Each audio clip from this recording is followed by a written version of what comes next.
What would you do if you heard something in a language nobody knew you spoke, and what you heard meant someone was about to be murdered?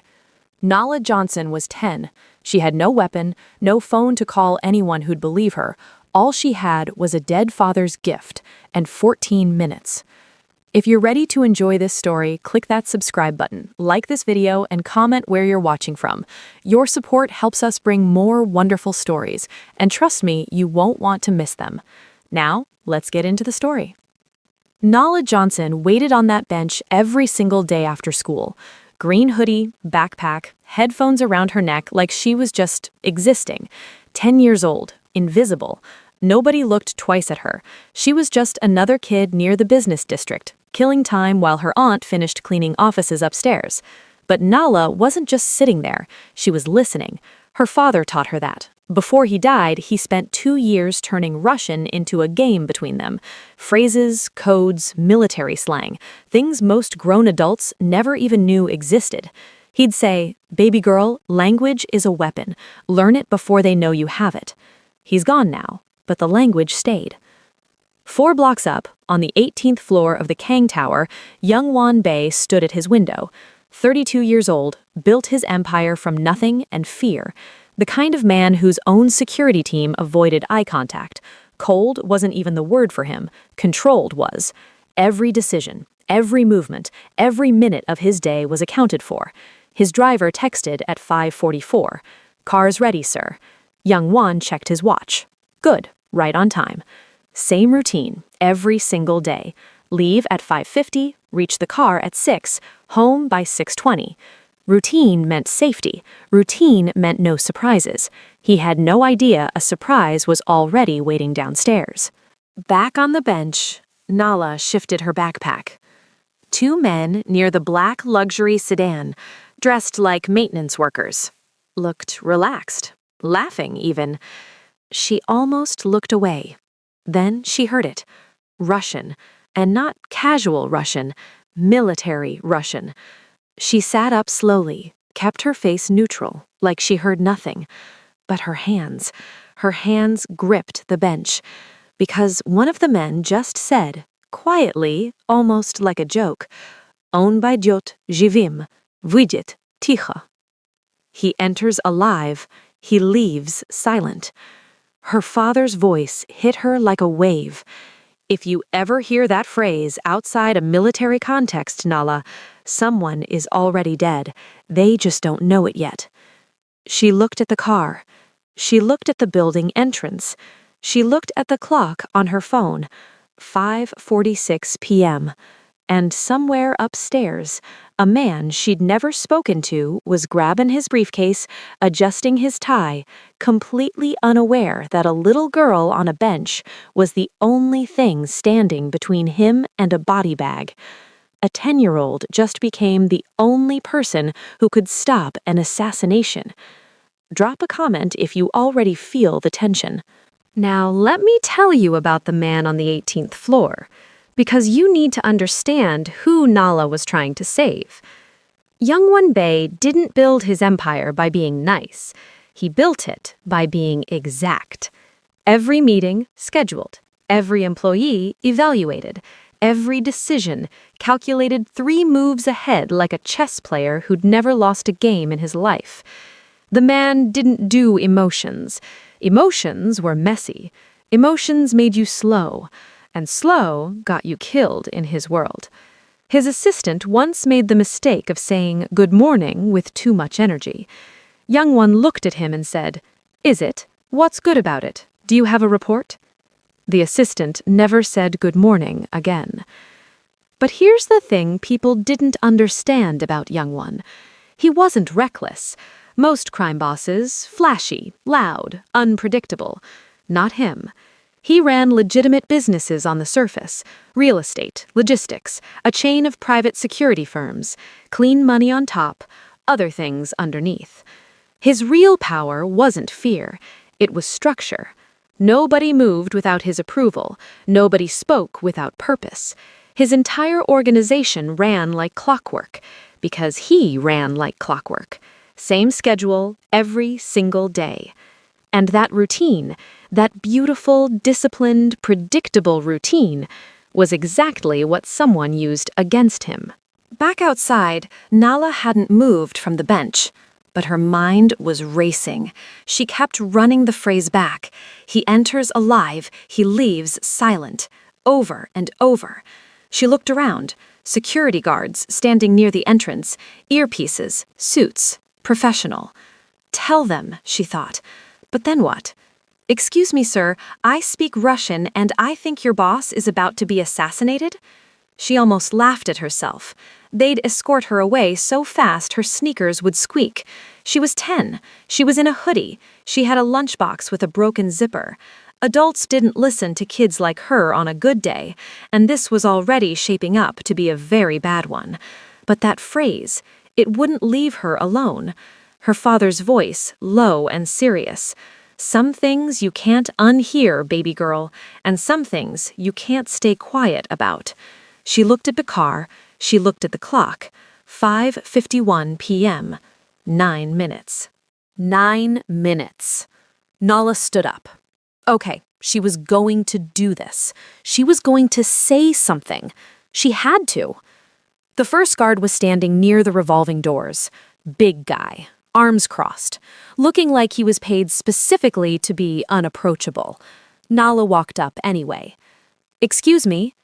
He looked down at her the way people look at a fly near their food. Kid, move along. But I heard something. Those men near the black car, they were speaking Russian. I said, move along. He literally turned his back on her, mid-sentence. She stood there for a full 2 seconds, just blinking. Okay, fine. Next. The driver was easier to approach, younger, less intimidating. He was leaning against the hood, scrolling his phone like he had all the time in the world, which he did not, but he didn't know that yet. Sir, that's Mr. Bay's car, right? The driver looked up, squinted. Yeah, why? I think something might be wrong with it. I heard some men talking and... He laughed. Not even a mean laugh, just a dismissive laugh, like she'd said something adorable. Go home, little girl, seriously. And he went back to his phone. Nala wanted to snatch that phone so bad. She tried one more time. A woman in a blazer rushing out of the building looked like admin staff, badge clipped to her pocket, coffee in hand. Ma'am, please, I need someone to listen to me. Those men said something about the car, and I speak Russian, and... The woman didn't even fully stop walking. Sweetie, I don't have time. Are you lost? Do you need security? No, She was already gone. Nala stood in the middle of that busy sidewalk, people moving around her like she was a lamppost, and for a second, just a second, she thought, maybe I'm wrong. Maybe I misheard. Maybe I'm a 10-year-old about to embarrass herself in front of a crime boss's entire security team and end up on the news for the wrong reason. The doubt was real, y'all. Don't judge her. But then the phrase came back again. On vaidyot живым, выйдет тихо. He enters alive, he leaves silent, and her father's voice, not a memory this time, something deeper, something she felt in her chest. If you ever hear that phrase, Nala, you don't stay quiet, not for anybody. She closed her eyes for exactly one breath, opened them, looked at the elevator doors inside the lobby, looked at the clock on her phone. 5:57 p.m., 3 minutes. Nobody was going to listen to her, so she was going to have to make them. The elevator doors opened, and the entire energy of that street shifted. You know how you can feel when someone powerful walks into a room? That. Youngwon Bae stepped out of the building like the city owed him something. Suit perfect, posture perfect, 4 security guards fanning out around him without being told, just muscle memory at this point. People on the sidewalk moved without even realizing why. He didn't rush, didn't look around, didn't need to. His eyes were already on the car. Nala saw him the second the doors opened, and every fear she had hit her at once. This man was not the driver. This man was not the woman with the coffee.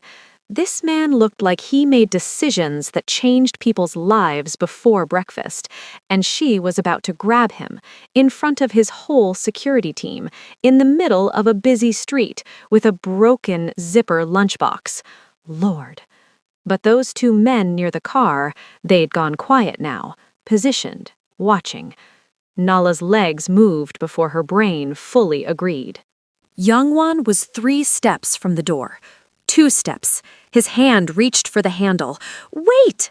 She grabbed his arm with both hands. Everything happened fast after that. 2 guards were on her instantly. Not rough, but firm. Hands on her shoulders, pulling her back. Hey, get off! Please! Step back, kid. Sir, I need you to listen. Youngwon had stopped walking, not because he was scared, because nobody grabbed him, ever. He turned slowly and looked down at her, and his expression wasn't angry exactly. It was that specific kind of cold that's somehow worse than angry. Remove her. No, please, don't get in that car. The guards tightened their grip. Nala's voice cracked, but she didn't stop. Don't go in, or you won't come out. Youngwon paused. 1 second. Almost turned away. Almost. And then Nala said it, the phrase, in Russian, perfectly. On vaidyot živim, vidyet ticha. The air changed. Youngwon's eyes went from cold to something else entirely. Something sharp, calculated. His jaw tightened. He looked at the car, then at the 2 men near it who were now, very casually, trying to walk away. Too casually. 1 second of silence that felt like a full minute. Then, nobody touch that car. His voice didn't rise, didn't need to. Check it, now, everything. The whole team snapped into motion. Guards swarmed the vehicle. The 2 men near it broke into a run and were tackled before they made it half a block. Youngwon stood completely still in all that chaos and looked down at Nala. Really looked at her, for the first time. A 10-year-old girl in a green hoodie had just made him stop. The first guard reached under the car with a flashlight. 30 seconds of silence. Just silence. Nala stood there, heart hammering, guards still hovering around her, nobody really sure what to do with a 10-year-old in the middle of a potential crime scene. Then the guard with the flashlight stood up slowly, and the look on his face said everything. Sir. Just that one word, but the way he said it made 3 other guards reach for their radios at the same time. Youngwon walked over, looked under the vehicle himself. Explosive device. Small, professional, magnetic mount, meaning someone placed it there deliberately, carefully, like they'd done it before. But that wasn't even the worst part. The worst part was what they found inside the car, a chemical canister, hidden behind the rear panel, designed to release on impact. So even if Youngwon somehow survived the blast, he wouldn't survive what came after. These people didn't want him injured. They wanted him gone. Gone, gone. No coming back, gone. Everything erupted at once. Lockdown. Nobody leaves the block. Radio the backup team. Someone call it in. The whole street transformed in 60 seconds. Guards that were standing calmly at posts were suddenly running. Black SUVs appeared from nowhere. The building entrance got sealed. People on the sidewalk started recording on their phones, because of course they did. One of the 2 men Nala had spotted earlier, the one who'd said the death code so casually, made a break for it. Got maybe 40 feet. 40 feet. Before 2 of Youngwon's men brought him down like it was nothing. Smooth. Practiced. The other one didn't even try to run. Just put his hands up slowly, like he already knew how this ended. Police arrived 7 minutes later, but honestly, by the time they got there, Youngwon's team already had everything handled. Evidence secured, men detained, perimeter locked.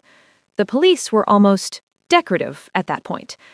Through all of it, Nala hadn't moved. She was standing exactly where the guards had stopped her, backpack still on, lunchbox still in her hand, watching everything unfold like she couldn't fully believe it herself. She'd been right. She'd actually been right. Youngwon walked back toward her when the chaos settled. His security chief was talking in his ear. His phone was buzzing nonstop. He had a million things demanding his attention right now, but he stopped in front of this little girl first. He looked at her for a long moment. No expression, you know how he is, but something behind his eyes shifted.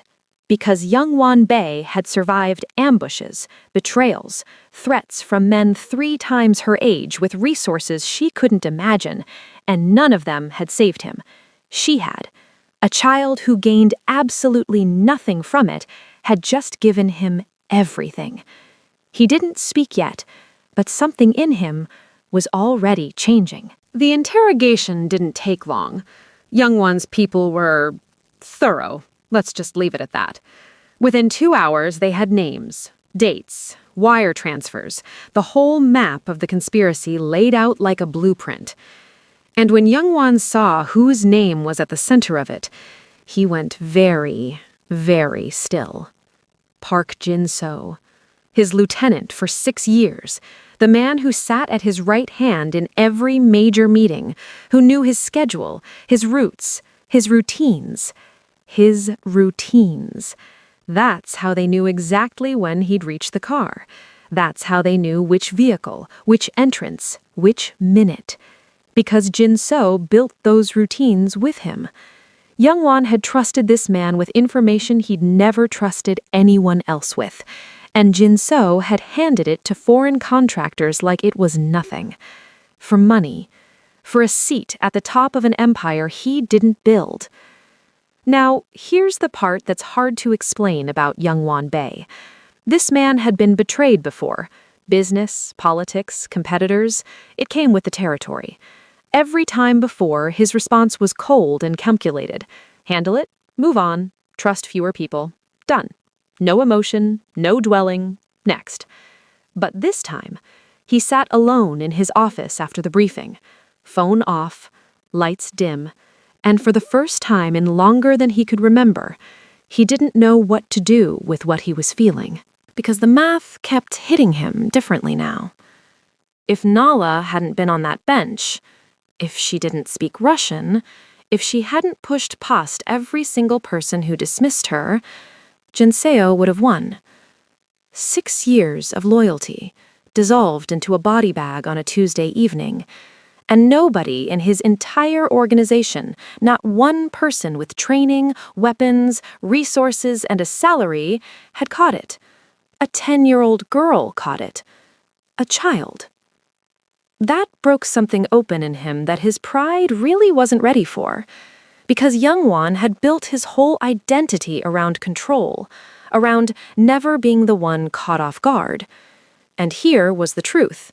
Sitting in his chest like a stone. He'd been exposed. Completely. Fatally. And the only reason he was alive to feel embarrassed about it was Grace. Accidental, unearned, hooded sweatshirt and broken zipper Grace. He had Jinseo brought to him directly, and I'll spare you the details of that conversation, but I will tell you this. Youngwon didn't rage. Didn't shout. He just looked at the man he'd trusted for 6 years and said quietly, "You should have known I'd survive." Then he walked out. But alone in the elevator going back up, his composure cracked, just for a second. Just enough. His jaw tightened, eyes closed. If not for her... He exhaled slow. A child had done what no enemy could. She'd made him feel human. Youngwon didn't send someone. He went himself. Which, if you knew anything about Youngwon Bae, you'd understand why that alone said everything. This man didn't go anywhere without a reason that served him directly. But 3 days after the incident, he showed up at Nala's aunt's apartment building in a black car.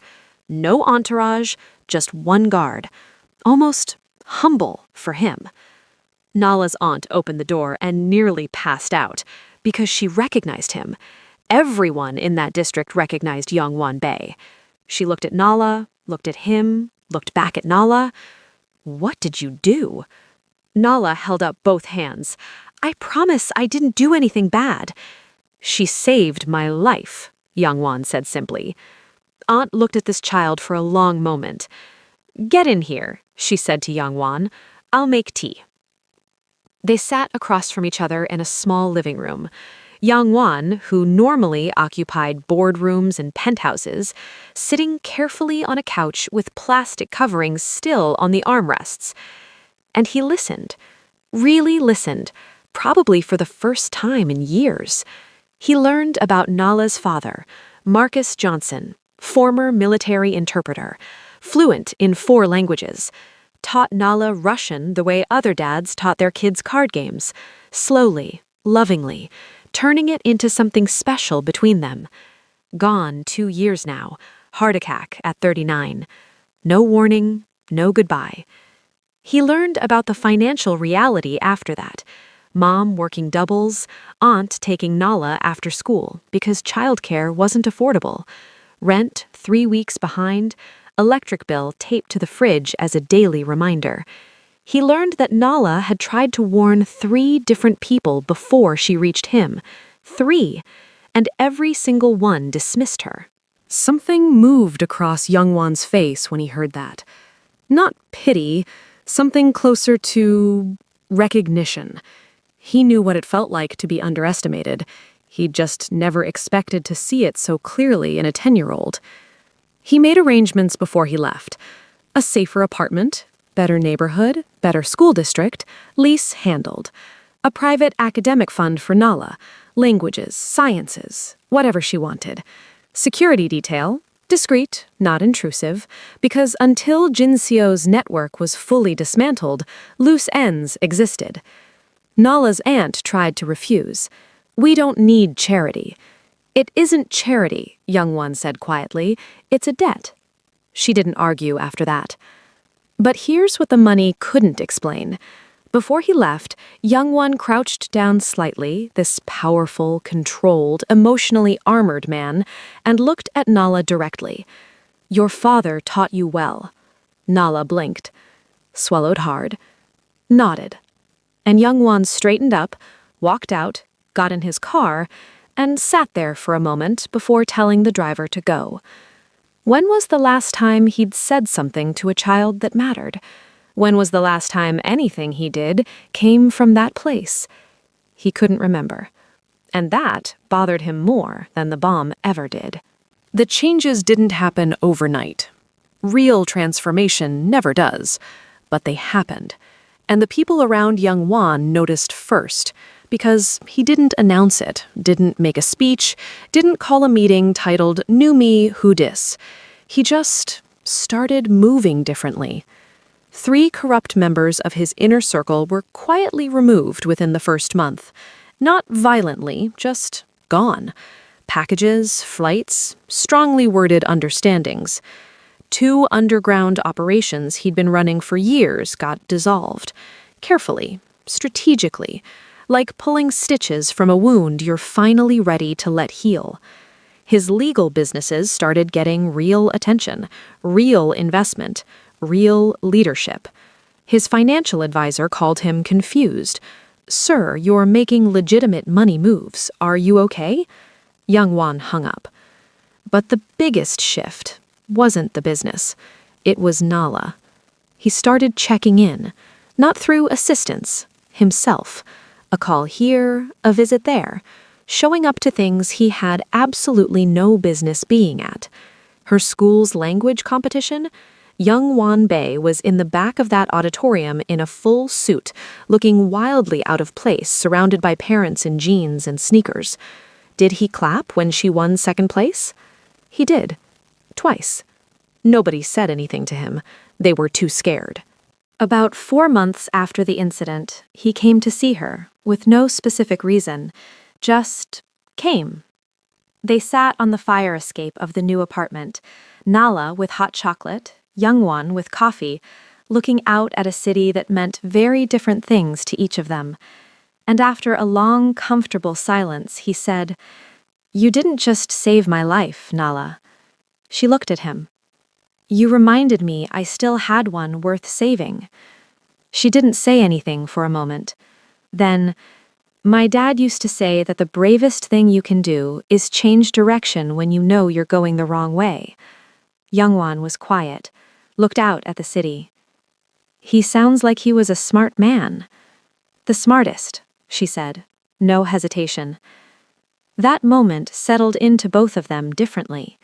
For Nala, it was the first time since her father died that she felt like someone substantial was in her corner, not just providing things, but present, paying attention, treating her thoughts like they mattered. She started standing taller, speaking louder, raising her hand in class without second-guessing herself. Her teacher called her aunt.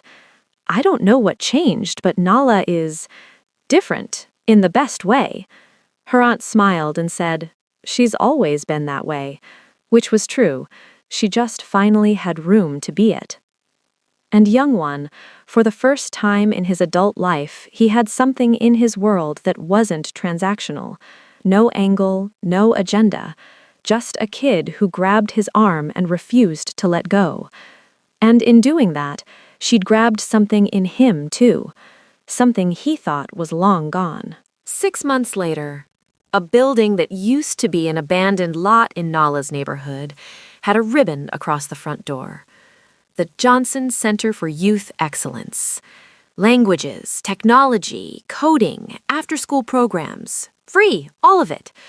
Named after a man nobody in that neighborhood ever got to meet. Marcus Johnson, Nala's dad. Younghwan stood in the back of the crowd again, same as the school competition, suit, quiet, watching.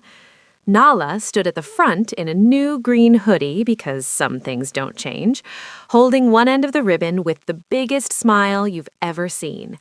Scissors came out, crowd cheered, and Younghwan clapped. Slowly, but genuinely. Later, someone found a framed photo in his private office. Not a business deal, not an award. A still image, grainy, taken from security footage. A little girl in a green hoodie grabbing the arm of a man in a suit outside a black car. The moment everything changed. For both of them. And listen, if this story moved you even a little, if Nala reminded you of someone you know or someone you used to be, share this video. Because somewhere out there is a kid sitting on a bench waiting for someone to take them seriously. Help me make sure stories like hers get told. Share this video. And if you don't, just remember, 3 people ignored her too.